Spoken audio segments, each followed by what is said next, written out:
الحمد لله نحمده ونستعينه ونستغفره ونعوذ بالله من شرور أنفسنا ومن سيئات أعمالنا. من يهدي الله فلا مضل له ومن يضلل فلا هادي له. وأشهد أن لا إله إلا الله وحده لا شريك له وأشهد أن محمدا عبده ورسوله. قال الله تعالى: أعوذ بالله من الشيطان الرجيم.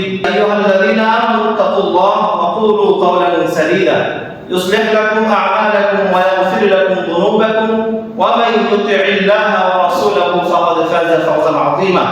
وقال الله تعالى: أعوذ بالله من الشيطان الرجيم. يا أيها الذين آمنوا كتب عليكم الصيام كما كتب على الذين من قبلكم لعلكم تتقون. الحمد لله।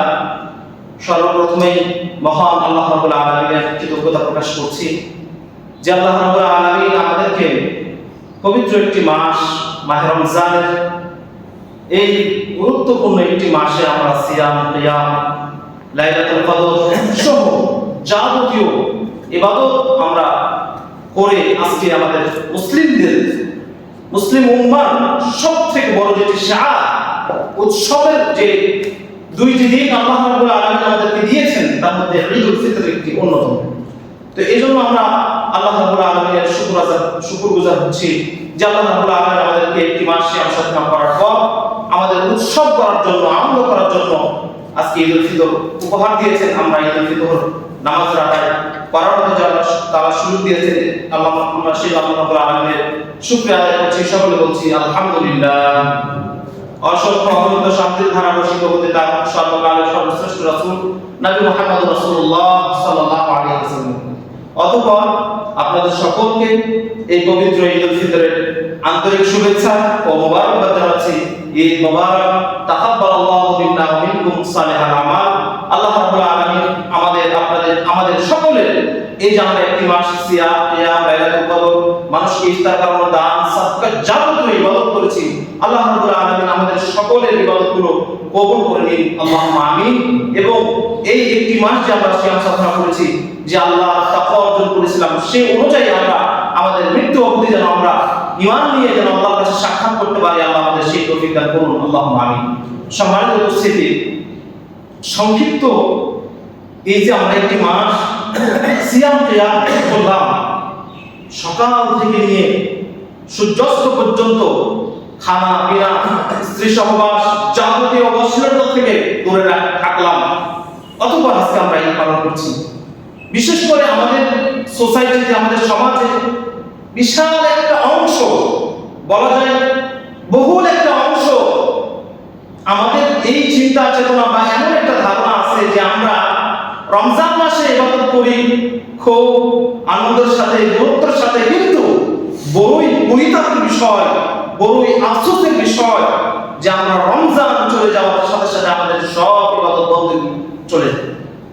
এটা যেমন একটা খুব কষ্টের বিষয়, অন্যদিকে কিছু ইমানদার আছে তারা এই রমজানে যে ইবাদত করেছিল, যে ট্রেনিং নিয়েছিল, এই ট্রেনিং নিয়ে সে 11 মাস কাটায়।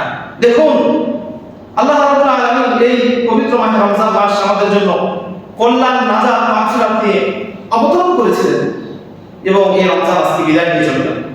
আমরা এই রমজানের সিয়াম, কিয়াম সহ যাবতীয় অশ্লীলতা থেকে দূরে রেখেছি। সুদ, ঘুষ, দুর্নীতি, ব্যভিচার, অশ্লীলতা কথা, গালমন্দ, যাবতীয় অন্যায় থেকে আমরা আল্লাহর হুকুমে, আল্লাহর ভয়ে আমরা অনেক সতর্ক থেকেছি। কিন্তু ওই যে বললাম যে রমজান চলে যাওয়ার পর এই অবস্থা শুরু হয়েছে। দেখুন, মক্কা এক অদ্ভুত নারী ছিল। মক্কায়, তৎকালীন শহরে, মক্কা শহরে এক অদ্ভুত নারী ছিল যে সুতা পাকিয়ে সুন্দর সুন্দর টুপি, কাপড়, দ্রব্যাদি তৈরি করত। অতঃপর এরপর যখন সেই সুতাটা পাকিয়ে কাপড়টা তৈরি হতো, যখন কমপ্লিট হয়ে যেত, তখন সে এরপর 2 দিক থেকে সুতা ধরে টান দিয়ে ছেড়ে দিত তার খামখেয়ালি কোনায়।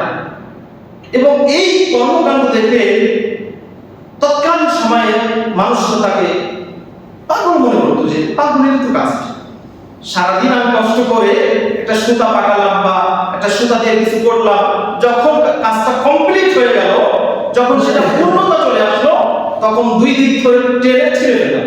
এটাকে আপনি খামখেয়ালি বলবেন না বা পাগল বলবেন না, তো ভালো কিছু বলার অবকাশ আছে না? এই নারীকে লোকজন পাগল মনে করতো, তারপর তার এই পরিশ্রম সুতাগুলোকে ফেলে দিত। ইমাম ইবনে কাসির রাহিমাহুল্লাহ তার তাফসীরুল কুরআন আযীমে বলে, আল্লাহ তাআলা কুরআন কারীমে সূরা নাহলের 92 নম্বর আয়াতে ওই মহিলার উদাহরণ দিয়ে বলেছেন, এই যে মহিলা, আল্লাহ তাআলা বলেছেন ওয়ালা তাকুনু কাল্লাযিনা নাকাদাত গাসলাহা মিন বা'দি কুওয়াতিন আনকাসা, সূরা নাহলের 92 নম্বর আয়াতে আল্লাহ বলেছেন যে তোমরা ওই নারীর মতো হও না। কোন নারীর মতো? ওই যে নারী সারাদিন ধরে সুতা পাকায় বা কাপড় তৈরি করে, টুপি তৈরি করে, অতঃপর যখন সেটা পরিপূর্ণতায় চলে আসে তখন টান দিয়ে ছিঁড়ে ফেলে। তোমরা ওই নারীর মতো হও না। দেখুন এই কথাটার সাথে আল্লাহ রাব্বুল আলামিন যে এই নারীর কথা কোরআনে কেন বললেন? কোথায় এক নারী মক্কা, তার কথা কোরআন পৃথিবীর মধ্যে সর্বশ্রেষ্ঠ কিতাব, সেই কোরআনে কেন নিয়ে আসেন? আমাদের অবস্থা হয়ে গেছে আয়াতটা যদি আমরা আমাদের বাস্তবতার সাথে মিলাই একেবারে মিলে যায়। আমাদের মাঝেও কিছু মানুষ দেখবেন রমজান মাসে সে সব কিছু থেকে বিরত থেকেছে, কিন্তু রমজান চলে যাওয়ার সাথে সাথে সব কিছু তার থেকে বিদায় নিয়েছে ওই নারীর মতো। তাহলে সে কি ওই নারী সেখান থেকে উপকৃত হতে পারবে? বলে পারবে? পারবে না। আপনি একটা কাপড় বানালেন, সেটা কাপড় বানিয়ে বিক্রি করবেন, আমি বলবো ঠিক সেটা আছে ফেললেন, সেটা সেখানে কোনো উপকার আসবে না। ঠিক আমাদের অবস্থা হয়ে গেছে তাই। রমজান চলে যাওয়ার সাথে সাথে অনেক মানুষ নাচত নামাজ ছেড়ে আলহামদুলিল্লাহ আলহামদুলিল্লাহ। এটা কিভাবে হতে পারে? এটা কিভাবে সম্ভব একজন রোজাদার পক্ষে? ওই যে আপনি রোজা রেখেছিলেন, কত সতর্ক অবলম্বন করেছিলেন, এক ফোঁটা পানি যেন ভিতরে না যায়, টুথপেস্ট দিয়ে ব্রাশ করা যাবে কিনা, ছোট ছোট বিষয়গুলো নিয়ে আমাদের অনেক কৌতূহল ছিল, অনেক ভয় ছিল। কেন? সে আল্লাহকে এখন নেই সম্মানিত উপস্থিতি। রমজানের মূল যেটা গত জুমায় বলেছিলাম যে লাআল্লাকুম তাত্তাকুন, ইয়া আইয়ুহাল্লাযীনা আমানু, হে ইমানদার এই বিষয়গুলো কুতিবা আলাইকুমুস সিয়াম, আমি তোমাদের উপর সিয়ামকে ফরজ করেছি, কামা কুতিবা আলাল্লাযীনা মিন ক্বাবলিকুম, তোমাদের পূর্বে বলতে যারা ছিল তাদের উপর সিয়াম ফরজ করেছি। কেন তোমাদের উপর সিয়াম ফরজ করলাম? তোমাদের পূর্বে যারা ছিল তাদের উপর সিয়াম ফরজ করলাম। কেন? কি কারণে? লাআল্লাকুম তাত্তাকুন, যেন তোমরা তাকওয়া অর্জন করতে পারো, যেন তোমরা আল্লাহর ভয় অর্জন করতে পারো। আপনি এই রমজান চলে যাওয়ার পর যদি আপনি আবারও পূর্বের ন্যায় অশ্লীল কাজে জড়িয়ে পড়েন, সুদ, ঘুষ, দুর্নীতি, রাজধানী, নামাজ ছেড়ে দেওয়া, অশ্লীল কথা বলা, মানুষের সাথে গালমন্দ করা, মানুষের সম্পদ আত্মসাৎ করা, যাবতীয় যত প্রকার অন্যায় আছে এগুলো যদি আপনি প্রবেশ করেন, এগুলো যদি আবার আগের মতো ফিরে আসে, আপনার রোজা কাজ পাবে না, আপনার রোজা কাজে আসে না। আপনার রোজা তখনই কাজ করবে লাআল্লাকুম তাত্তাকুন, আল্লাহ এটা বলেছেন। তারপর অথবা কুরবানির যে আয়াতটা আছে লা ইয়ানাল্লাহু লুহুমুহা ওয়া লা দিমাউহা ওয়ালাকিন আনতুম তাকওয়া, আমরা কুরবানির সময় যে আয়াতটা বলি যে আল্লাহ তোমাদের রক্ত চান না, গোশত চান না, মাংস চান না, কি চান? ইয়ানালুহু তাকওয়া, আমি তোমাদের তাকওয়া দেখতে চাই। তাহলে এখানেও দুই ঈদের পরে পবিত্র মাস রমজান মাসের পরেও আল্লাহ বলছে যে কেন আমি সিয়াম ফলো করেছিল? তোমাদের তাকওয়া দেখতে চাই, তোমরা কতটা আমি আল্লাহকে ভয় করি এটা দেখতে চাই। আবার কুরবানি করার কুরবানি আল্লাহ কুরবানির সময় কুরবানির যে বিধান দিয়েছেন, তারপর আল্লাহ এখানে কি বলছেন সূরা মাঝে যে আমি তোমাদের রক্ত, মাংস, গোশত কোনো কিছু আমার কাছে আসে না, যায় না। আল্লাহকে গোশত দেন, রক্ত দেন, তাই আল্লাহ কি চান? তাহলে আল্লাহ বলছেন ইয়ানালুহু তাকওয়া, আমি তোমাদের দেখতে চাই তাকওয়া। এই যে একটা সিয়াম কিয়াম করলাম, তোমার আগে যেভাবে চলাফেরা ছিল এখনো যদি আমার সেই চলাফেরা থাকে তাহলে আমার সিয়ামের কোনো মূল্য নাই। অতএব আসুন আমরা আজকে পবিত্র ঈদুল ফিতরে এই আনন্দ ঘন অবস্থায় আমরা যেভাবে একটি মাস অনেক পরিশ্রম করে আমরা এই কষ্টগুলো উপার্জন করছি। মনে করেন আপনি ভালো কিছু খেলেন, আপেল যেগুলো শরীরে খেলে পুষ্টিকর আসে, অথবা আপনি খাওয়ার পর হাত দিয়ে মুড়ি করে ফেলে দিলেন, শরীরে কি কোনো কাজে আসবে? আসবে কি না? আসবে।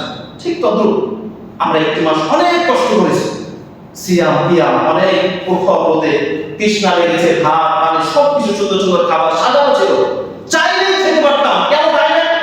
ইয়ানালুহু তাকওয়া, লাআল্লাকুম তাত্তাকুন, আল্লাহ নিষেধ করেছে, আল্লাহকে ভয় করে রোজা রাখতে হবে, আল্লাহ এর জন্য আমাকে বাধ্য করবে, এই জন্য আমরা করি না। আমরা আল্লাহর কাছে আজকে দোয়া করছি, ইয়া রাব্বাল আলামিন, সেই ভয়াবহ হাদিসটা আবারও স্মরণ হয়ে যায়। বিভৎস কথা বলেছেন আল্লাহ, কি ভয়ঙ্কর কথা বলেছেন যে রমজান চলে যাওয়ার পর যারা এই রমজান থেকে নিজের পাপকে মোচন করে নিতে পারলো না, তারা ধ্বংস হোক, তারা কবল করা, তারা হতবাক। আমরা আজকে ঈদুল ফিতরের এই পবিত্র খুতবায় আল্লাহর কাছে দোয়া করছি, আল্লাহ আমরা জানি না আমরা সেই কাতারে পড়ে গেছি কিনা, আমাদের জানা নেই। আমরা আমাদের পাপগুলো আল্লাহর কাছে মোচন করে দিতে পেরেছি কিনা এটা আমাদের জানা নেই। আমরা আজকে সকলে আল্লাহ তোমার কাছে দোয়া করছি সেই ভয়াবহ হাদিস আমরা সেই কাতারে যেন না করি। আমরা আমাদের যে ইবাদতগুলো আমরা করেছি সিয়ামকে আমরা এটা বদল সহ যাবতীয় ইবাদতগুলো তুমি কবুল করে নাও আল্লাহুম্মা আমিন। যারা আমরা এই রমজানের সিয়াম কি আমরা করেছিলাম আমাদের সকলকে রমজানের যেটা মূল মাকসাদ তাআল্লাকুন আমরা যেন সকলে তাকওয়া অর্জন করতে পারি আল্লাহ আমাদের সেই তৌফিক দান করুন আল্লাহুম্মা আমিন। অতঃপর আজকে খুশির দিন আমাদের দিন, আজকে শুধুমাত্র আমি একাই খাবো, আমার পাশের বাড়ির লোক আমার পাশের ভাইয়া খাবে না বা তাদের খোঁজ খবর নিব না, এটা ঈদ হতে পারে না। ঈদ সার্বজনীন একটা বিষয়। আপনি আজকে ঈদের দিন আপনার প্রতিবেশী পাড়া প্রতিবেশী আর প্রতিবেশীর ব্যাপার বলা হয়েছে সে হিন্দুও হয় খ্রিস্টানও হয় তার সাথে তুমি লেনদেন মুআমালা করো। এজন্য আমাদের উচিত হবে আজকের দিনে আমরা যেভাবে আনন্দ ফুর্তি করবো ইসলামের মধ্যে থেকে। আরেকটা শ্রেণী দেখা যায় যে রমজান শেষের পরে ড্যান্স নিয়ে গান বাজনা নিয়ে তারা বের হয়ে যায়, এ হচ্ছে রমজান শেখা। এটা আমরা না করে আমাদের ছেলেমেয়েদের যারা আছে অবশ্যই এটা খেয়াল রাখবো এই ঈদের দিন পবিত্র একটা দিনে যাবো, তারা যদি এই ঈদটাকে কলসিত না করতে পারে আমরা সেদিকে সচেতন থাকবো এবং আমাদের বাড়ির আশেপাশে প্রতিবেশী যারা আছে আমরা তাদের দেখভাল করবো, তাদের খোঁজ খবর নেবো, তাদেরকে কিছু হাদিয়া, তাদেরকে কিছু গোশত বানানো, তাদেরকে দাওয়াত, তাদের সাথে ভালোবাসা মুআমালা আমরা এটা করবো। কিন্তু পরিতাপের বিষয় আজকে আমাদের সমাজটা কেমন হয়ে গেছে দেখেন, সে আমার দলের না, তাকে আমরা আজকে দাওয়াত দিচ্ছি। মনে রাখবেন আল্লাহ আল্লাহর কসম, আল্লাহ কসম করে বলছে আপনাকে আল মুসলিম ইখওয়া, আপনি কিসের দল বলছেন? যে দলগুলি এটা কার সাথে? হিন্দুর সাথে, খ্রিস্টানের সাথে, আপনার ভাইয়ের সাথে, আপনার প্রতিবেশীর সাথে। অথচ আল্লাহ বলছেন যে পুরো মুসলিম একটা দেহের মতো, আপনার এই হাতটা যদি কেটে যায় পুরো শরীর ব্যথা অনুভব করবেন, ঠিক তত একটা দেহের মতো আল্লাহ বলেছেন যে বিশ্বের মুসলিম একটা দেহের মতো। এই যে আমাদের সমাজে যেটা বড় ব্যাধি, বিশেষ করে আপনাদের এলাকার আপনাদের সমাজে বড় সব থেকে একটা ব্যাধি হচ্ছে দলাদলি করা, এই প্রতিহিংসা পরায়ণ, এ থেকে আমাদেরকে বেরিয়ে আসবে। না হলে আপনার সিয়াম কিয়াম তাকওয়া কোনো কিছুই কাজে আসবে না। আপনার সবসময় খেয়াল রাখবেন আল্লাহকে। আমি যদি তার সাথে দলাদলি করে আজকে ঈদের দিন হয়তো দেখা হবে কিন্তু আমি তাকে শুভেচ্ছা মেরে বাইরে করে তার সাথে সালাম কালাম নেই, তার সাথে সাক্ষাৎ নেই, কেন? ওই যত পারিবারিক দল সে আপনার দলের সে আপনার গোষ্ঠীর সে অন্য দলের সাথে সে থাকতে পারবে অন্য দল, সে হতে পারবে অন্য কিছু, কিন্তু সে আমার মুসলিম ভাই, তার সাথে আমার এখানে কোনো দ্বন্দ্ব দ্বিধা নেই। অতএব আমরা এই বিষয়গুলো খেয়াল করে আজকে আমরা একে অপরের শুভেচ্ছা বিনিময় করবো।